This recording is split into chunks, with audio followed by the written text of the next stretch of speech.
खुसूसन असांजो आयल मेहमान हजरत अल्लामा मौलाना मुजाहिद अहले सुन्नत खतीब पाकिस्तान मुहक्किक मुदर्रिस अल्लामा मुफ्ती कुर्बान अली सिकंदरी असां साईं जो वाइज़ ॿुधंदासीं काफ़ी टाइम थी वियो आहे। हिकिड़ो मुफ्ती साहब तव्हांखे ॿुधायो आहे ऐं हाणे तव्हां थकिजी पिया आहियो न तव्हां पोइ ॿाहिरि हिकिड़ा वञनि पिया पोइ त थकिजी पिया आहिनि। अच्छा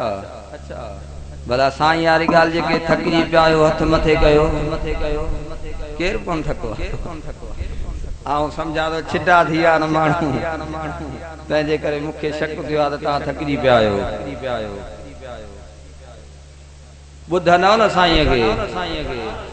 तव्हांखे ख़बर आहे असां सुन्नत में के माण्हू त अहिड़ा आहिनि जेके कुर्बानी ॾियण वारा आहिनि सिर ॾियण वारा आहिनि चओ सुभान अल्लाह। ऐं हिकिड़ा वरी अहिड़ा सुस्त आहिनि जो ख़ाली 5 मिंट टाइम ॾियण जे लाइ बि तयारु कोन आहिनि। ईअं आहे या कोन्हे असांजी जमायत में? हिन महीने में 15 शवाल ते सन 3 हिजरीअ में ग़ालिबन जंग उहद लड़ी वई हुई जंहिंमें रसूलुल्लाह सल्लल्लाहु अलैहि वसल्लम जा 70 सहाबी सगोरा शहीद थी विया हा चओ सुभान अल्लाह। 70 सहाबी सगोरा हिन शवाल महीने में 15 तारीख़ ते उन्हनि जानियूं घोरे छॾियूं, उन्हनि वतन घोरिया, उन्हनि बच्चा ॿार कुर्बान करे छॾिया, उन्हनि वटि घर बि कोन हा वेहण जे लाइ,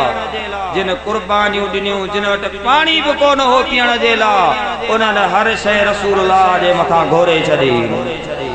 असां में त टाइम ख़र्च करण बि कोन्हे, पैसो त ख़र्च करण कोन्हे, जान ख़र्च करण त कोन्हे, पर असां वटि वक़्त बि कोन्हे जो वेही को सुकून सां ॿुधूं या अल्लाह रसूल जी ॻाल्हि ॿुधूं। अवां खां सुवाल पुछां, जेकॾहिं असहाबी सगोरा कुर्बानी न ॾियनि हा त अॼु तूं मुस्लमान हुजी हा? उन्हनि असहाबनि सगोरनि पंहिंजो रत ॾेई ऐं इस्लाम खे ज़िंदा कयो आहे। तव्हां उन्हनि जूं कुर्बानियूं त क़ुरान शरीफ़ खां पुछो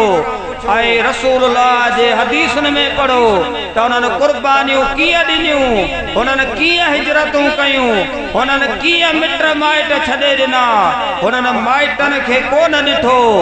माइटनि खे त जेको साम्हूं आयो मुखालिफ़ हो त उनखे कुही छॾियाऊं, ऐं जेको इस्लाम में दाख़िल थियो उन जे लाइ हुननि जे दिलि में एतिरी त मुहबत हुई जेका सगन भाइरनि में कान हूंदी आहे। तव्हां पढ़ो क़ुरान खे, तव्हां पढ़ो हदीसुनि खे। ही उहद जबल हिकिड़ो आहे, उन जे मथां रसूलुल्लाह सल्लल्लाहु अलैहि वसल्लम जिन सां काफ़िर लड़ण आया, जेको मदीने खे वेझो आहे ऐं काफ़िर मके खां हली करे मुस्लमाननि जे लाइ विढ़ण जे लाइ आया। एॾो त काफ़िरनि खे फ़ख्रु हो,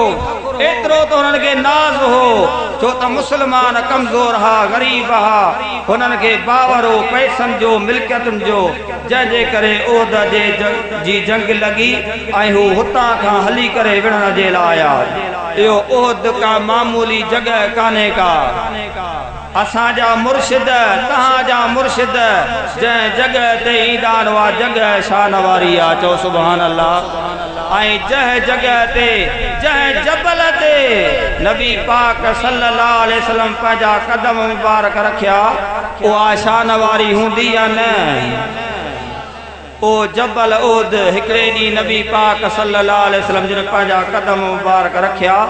त उहो जबल उहद लुॾण लॻो जीअं ज़िलज़िलो ज़मीन में ईंदो आहे, पर तबाही मचाए छॾींदो आहे ज़िलज़िलो। हू तबाहीअ वारो ज़िलज़िलो कोन हो,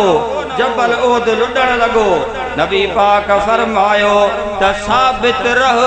तोखे ख़बर आहे त तुंहिंजे मथां केरु आहे। अलैक नबिय्यु व सिद्दीक़ व शहीदान चओ सुभान अल्लाह। तुंहिंजे मथां हिकिड़ो नबी आहे, बल्कि नबियनि जो सरदार आहे। आई बियो सिद्दीका आई बतु जे मथा शहीद आहिन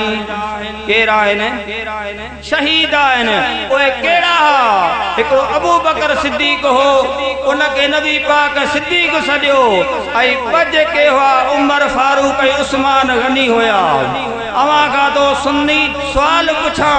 तो ओए नबी पाक सल्लल्लाहु अलैहि वसल्लम जे विसाल मुबारक खां पो केतरो अरसो पो शहीद थिया अथो खबर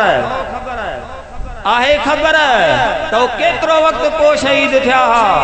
असा के खबर ही काने नबी पाक सल्लल्लाहु अलैहि वसल्लम जिन विसाल फरमायो ज़ाहिरी पर्दो फरमायो उन खां पो सैयदना अबू बकर सिद्दीक रज़ी अल्लाह ताला नो 28 साल खिलाफत कई उन खां पो अमीर उमर 10 साल खिलाफत कई उन खां पो हजरत उस्मान 12.5 साल खिलाफत कई माना रसूलुल्लाह खां पो केतरो वक्त पो शहीद थिया खबर पई तो केतरो वक्त पो थिया तकरीबन अमीर उमर 12.5 साल पो शहीद थियो हजरत उस्मान 24-25 साल पो शहीद थियो नबी पाक अग में बुधायो इहो असा सुन्नत जमायत जो अकीदो त रसूलुल्लाह के गैब जो इल्म आहे न छो पहिरीं 25 साल 24 साल बुधाए कंखे गैब जो इल्म चइबो इहो असा जो अकीदो अज अहल सुन्नत जे अकीदे जी कॉन्फ्रेंस तो इहो अहल सुन्नत जो अकीदो जेको हदीस मां साबित त रसूलुल्लाह गैब जाने थो नबी पाक के खबर इन जंग में कई असहाबी शहीद थिया जंहिंजो जिक्र हींअर नथो ॿुधाए सघिजे पर जबल उहद एतिरो खुश नसीब आहे जो हिकिड़ो सहाबी चवे थो उन जंग में ऐं काहे पियो काफ़रनि जे दिन में सिफ़न में काहे पियो वञी शहीद थियो कंहिं असहाबीअ पुछुसि किथां थो वञी चईं जबल उहद मां मूंखे जन्नत जी ख़ुशबू अची रही आहे जै जबल मां जन्नत जी खुशबू अचे ओए असहाबी सगोरा इए जानियूं घोरींदा विया इए कुर्बानी ॾींदा विया उन्हनि खे सिर जी परवाह कान हुई घर जी परवाह कान हुई असां में कुर्बानियूं किथे आहिनि न सिर जी कुर्बानी आहे न माल कुर्बान करण जी असां में कुर्बानी आहे न असांखे वक़्तु ॾियणु आहे बाक़ी असीं चऊं था मुस्लमान आहियूं कहिड़ी तव्हांखे ॻाल्हि ॿुधाइजे टाइम न आहे असां बिना देर जे अल्लामा मुफ्ती कुर्बान अली सिकंदरी के गुजारिश कंदासूं त पंहिंजे नूरानी खिताब सां नवाज़ीन नारे तकबीर अमा सुस्त आयो साईं त तव्हांखे ॻाल्हाईंदो नारे तकबीर अञा थोरो आवाज़ वॾो कयो हथ मथे खणी नारे तकबीर इहा त तव्हांजे ॻोठ वारनि खे बि ख़बर कान पवंदी नारो पियो लॻे नारे तकबीर नारे रिसालत भई हथ मथे खणी रिसालत जो जवाब दियो ऐं इहो अकीदो रखो त नबी पाक सल्लल्लाहु अलैहि वसल्लम असांजे मथां नज़र फरमाए रहियो आहे नारे रिसालत नारो हणंदे तुंहिंजी मदद थींदी इंशाअल्लाह ताला जी हरणी जी थी हुई नारे रिसालत नारे तहकीक उलमा अल सुन्नत अल्लामा मुफ्ती कुर्बान अली सिकंदरी के असांजी गुजारिश आहे पंहिंजे नूरानी खिताब सां नवाज़ो।